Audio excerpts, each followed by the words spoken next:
Okay, this is DAK2 from MMP Games. It's an operational combat series game and it covers the war in North Africa, 1940 to 1942, but it doesn't cover Tunisia and it doesn't cover eastern Libya either. Now,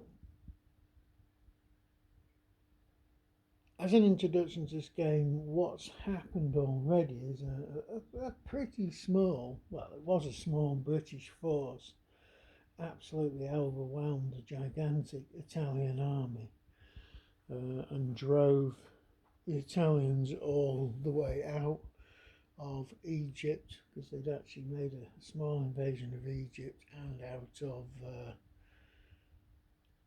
western Libya, apart from this bit. So they ended up roughly around here. There's a little town that gives its name to all this. Well, I can't see it for the moment, but we'll say they're just to the west of the Mersa Brega position here. Now, there it is, LL Gadia.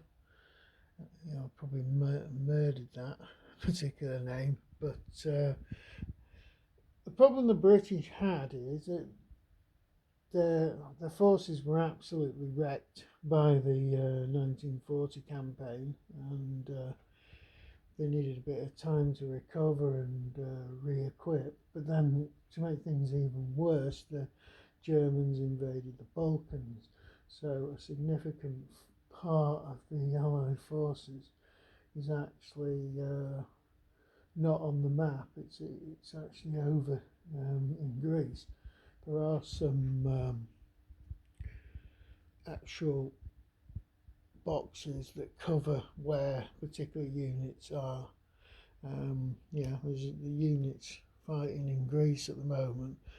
And this is abstracted. There's like this Greek campaign deployment progress check, which keeps an eye on everything and makes sure that it follows historically. It's historically to a purpose, to a point, because you do have to roll for campaign commitment, so it can be a bit variable. There's also forces that are in the Sudan at the moment. I think they're there to, I'm not quite sure what they're there for at the moment, unless they're something to do with the campaign in Abyssinia. Anyway, it doesn't particularly matter. So, if we look at the British forces, they're not completely rubbish. There are some decent forces, but they're strewn all over the place. There's bits and bobs everywhere, all the way back to Cairo. There's elements of Australian division down there. You've got sort of the small and ineffectual Egyptian army, which is Egypt's nominally a British ally, but Britain pretty much ran Egypt. You go along the coast. There's quite a huge area here with very, very little in the way of forces. We've got the Allied Air Force is weak and pretty ineffectual, but admittedly the Germans aren't that brilliant at the moment. There's a reasonable Italian Air Force. So the main blocking point here is a fairly weak group of units.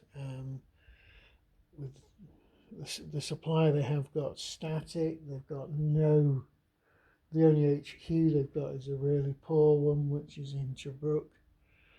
So all in all, the British are, although they've captured all this ground and everything, they're not really in a very good position strategically or even tactically up at the front.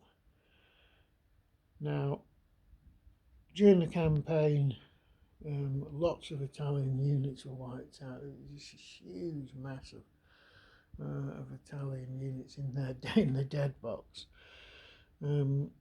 Italians and the Germans, they've got a lot of units in Tripoli, I mean, there's a significant two armies, Italian armies, plus all the sort of independent units.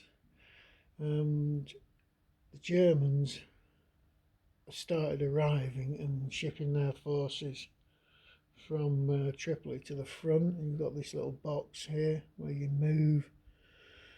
Each one of these boxes is like 4 hexes. You move along there, and then you can transfer from Libya, from Tripoli to the actual front here, this hex here. Sorry, I'm not pointing directly. You can go along the Libyan track to this hex here. Now, the Germans have got elements of the Africa Corps in place. They've got a lot of supply there, and they've got a couple of Kampfgruppen which are deployed over on the map here. So they're not that stronger than the Brits, but they will be fairly quickly, because there's elements of the Italian Elite Division and the 5th Light Division arriving on the Tripoli track as well. So they're very quickly, they're going to become very much stronger than the Allies.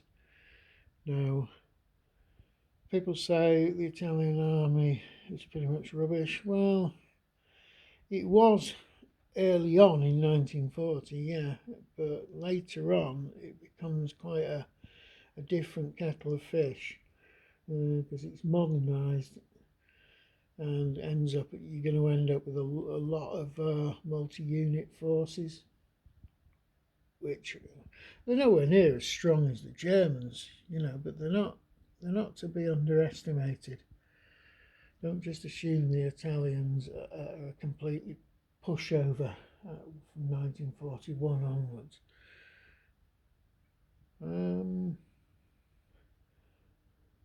So that's not a particularly brilliant introduction to the campaign, but you can see that the British are vastly overstretched, and they are really open to a very substantial German counterblow.